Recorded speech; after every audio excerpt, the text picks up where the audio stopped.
ఉదయకాల ప్రార్థన. కృపామయుడా, ప్రేమామయుడా, సర్వోన్నతుడా, మీకు స్తోత్రాలయ స్తుతులు చెల్లిస్తున్నాము.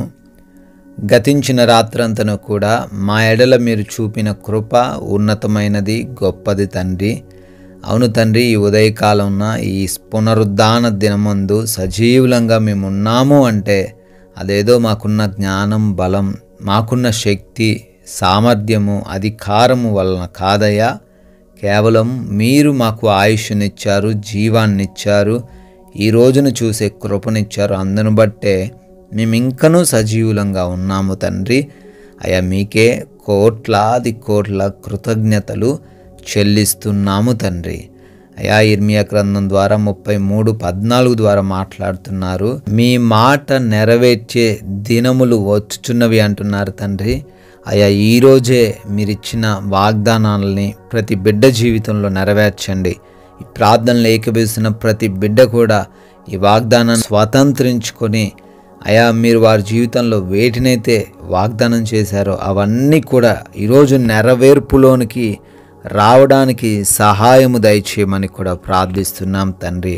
నాయనా, ఈ రోజున మా సొంత జ్ఞానం చేత మేము తప్పిపోకుండా, మార్గం వదిలి వెళ్ళిపోకుండా, మోసపోకుండా, ఎక్కడ కూడా పడిపోకుండా మీ జ్ఞానం ఇచ్చి నడిపించండి, మీ తెలివినిచ్చి నడిపించండి.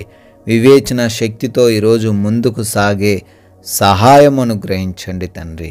అదేవిధంగా మా ప్రతి పనిని కూడా దీవించమని, ఆశీర్వదించమని అడుగుతున్నాము. మా అందరి పనులను ఉన్నతంగా తండ్రి అభివృద్ధి చెందులాగున కృప దయచేయండి. జ్ఞానముతో, మంచి శక్తితో మమ్మల్ని నింపండి తండ్రి. అదేవిధంగా ఆటంకాలు ఏవి లేకుండా ముందుకు సాగే కృప దయచేయండి నాయన. ప్రభువా, ప్రతి బిడ్డ ప్రయాణాన్ని దీవించండి. దేని నిమిత్తం బయటికి వెళ్తున్నారో, వస్తున్నారో ఆ ప్రయాణాల్లో మీ రక్షణ దయచేయండి తండ్రి. క్షేమకరమైన, సురక్షితమైన ప్రయాణాలుగా వాటిని మార్చండి. ఏ ప్రమాదము, ఏ అపాయము ఏ బిడ్డకు జరగకుండా కాపాడండి తండ్రి. అదేవిధంగా ఈ రోజున ఏ బిడ్డకు కూడా లోటు లేకుండా సహాయం దయచేయండి. ఎవరు కూడా ఆకలితో అలమటించకుండా, ఆర్థిక పరంగా ఇబ్బందులు ఈరోజు చూడకుండా, మంచి ఆరోగ్యం కలిగి ఆర్థికంగా వృద్ధి చెందుతూ మీ నామానికి మహిమకరంగా ఉండుటకు మా అందరికీ సహాయం దయచేయండి తండ్రి.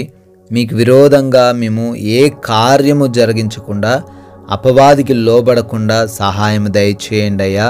ఈ లోక మాయలోకి వెళ్ళిపోకుండా కృప దయచేయండి తండ్రి. మా సమయాన్ని మేము సద్వినియోగం చేసుకునే కృప దయచేయండి నాయన. గృహాల్లో బిడ్డలు ఒంటరిగా ఉంటున్నారు, వారిని ఏ దుష్టుడు కూడా తాకకుండా, ముట్టకుండా భద్రపరచమని కూడా అడుగుతున్నాం తండ్రి. అయ్యా, ఈ రోజున ఏ మోసము, ఏ నిందలు మా పైకి రాకుండా కూడా మీరే మాకు తోడై ఉండండి ప్రభువా. ఎగ్జామ్స్కి, ఇంటర్వ్యూస్కి అటెండ్ అవుతున్న బిడ్డలు ఉన్నారు. వారు మంచిగా ఎగ్జామ్స్ రాయడానికి, ఇంటర్వ్యూస్లో క్వాలిఫై అవ్వడానికి, సెలెక్ట్ అవ్వడానికి మీ సహాయం దయచేయండి తండ్రి. హాస్పిటల్స్కి వెళ్తున్న వారు ఉన్నారు. వారి ఆపరేషన్స్, వారి డెలివరీస్ అన్నీ కూడా సజావుగా సాగడానికి కృప దయచేయండి. రిపోర్ట్స్ అన్నీ అనుకూలంగా మీరు మార్చండి ప్రభువా. అదేవిధంగా నాయనా, ఈ రోజున ఒకరితో ఒకరు గొడవలు లేకుండా ప్రేమ కలిగి, సమాధానం కలిగి జీవించే కృప ప్రతి బిడ్డకును అనుగ్రహించమని, మీ కృపను బట్టి బర్త్డేలు, యానివర్సరీలు సెలబ్రేట్ చేసుకుంటున్న ప్రతి ఒక్కరికి తోడై ఉండండి. కుటుంబాలను దీవించండి. సంవత్సరమును దయాకిరీటమును వారికి అభిషేకంగా దయచేయండి. అయా, మేమందరమును కొందరికైనా మీ యొక్క విలువైన, శ్రేష్టమైన మాటలు ప్రకటించే సాక్షులుగా, రాజ్య స్వార్థలో పాలిభాగసులుగా మమ్మల్ని నిలవబెట్టుకోమని యేసుక్రీస్తు వారి నామంలో ఈ ప్రార్థన అడుగుతున్నాం తండ్రి. ఆమేన్.